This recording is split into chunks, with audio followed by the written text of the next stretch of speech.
Was of course a heartfelt plea from a man that really is reaching a certain age, and particularly we all don't know exactly his medical history.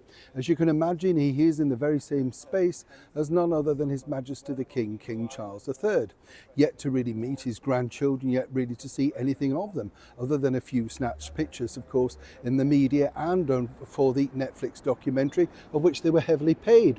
But here's where it gets interesting, because according to a well-placed source, basically Meghan and Thomas's request to receive at least a picture, not a picture from the media, but a very sort of exclusive picture of his grandchildren, perhaps just plain, something like that. Well, apparently that request has been refuted, and here's the reason why. As ever, let me explain. Hi, morning, lovely to see you today, and as ever, thank you so much for your time. Glad, by the way, you're so supportive of the video regarding the English flags on side, of course, the iconic black cab taxis. It's ridiculous, isn't it? You know, how can they be distracting when they're covered in rainbow flags and stuff like that? What about all those eye-catching ads that they use as shells around the cabs? They're, equally as distracting. It's simply a case of they don't want to celebrate our British history. And that's really what I get very angry about. If you don't like it, be honest, admit it. Stop trying to make excuses.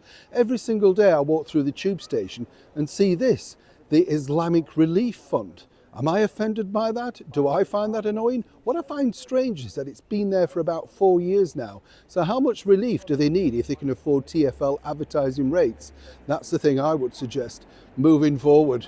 As we saw recently, of course, Thomas Markle once again was in the media, basically claiming that, he's coming up to a really a big age, let's be honest, 80 years old, and more importantly, knows that for him, he doesn't now know whether he'll ever meet his grandchildren again, or indeed for the very first time. Never met Meghan's husband, that's the second one, of course, and more importantly, doesn't really know where he is in his life. Now, you might have, misconceptions about him. He's no saint, there's certainly no two ways about that, but he was cut high and dry at the very start of this royal romance. He didn't receive any support, even though the offer from our late and wonderful monarch, Queen Elizabeth II, she basically said, Meghan, that is, no, it's fine, we're dealing with it. Clearly, she's very embarrassed about her family, other than Doria, She just didn't want anybody there. And for whatever simple reason, she decided that, of course, the then Prince Charles could walk her halfway down the aisle, but she needed no one. She was independent, all that sort of stuff. Now, here's where it gets really interesting, because I've been told that, chances of him getting a picture are zilch. She doesn't trust him, even if they sent a picture. Apparently, it would get straight into the media by some fault or default or whatever. I think that's quite sad, because when you think about it, there have been pictures, some allegedly taken in Windsor, and of course being put out to the media as and when it suited them.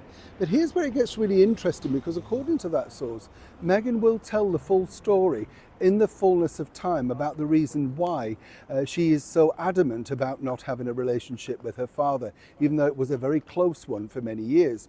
According to that source, the story will blow people away, and they will fully understand, according to them, and as ever we have to say again, allegedly, the background to that particular story. But it simply won't be coming out until, of course, the fullness of time. Now, make of that what you will. But what's interesting there is, I think Meghan's doing herself a real injustice by not in fact addressing whatever issues she has with her father right now. Perhaps reconciliation could have been made on the cards. As I told you recently, Prince Harry finds it very strange that he wasn't allowed to write about him at any length in his book. And at one point he did very much want to go down there and meet him on a one-to-one level to see if he could become the matchmaker, the peacemaker, whatever you want to call it. Meghan apparently was having none of it. But moving to the future, the story goes, it's simply more, it will come out in the fullness of time. Now, what on earth do you think that could be? As ever, I'd love to know your thoughts, and please do like and share, and remain, as ever, respectful in the comments. Neil Sean in the very heart of London.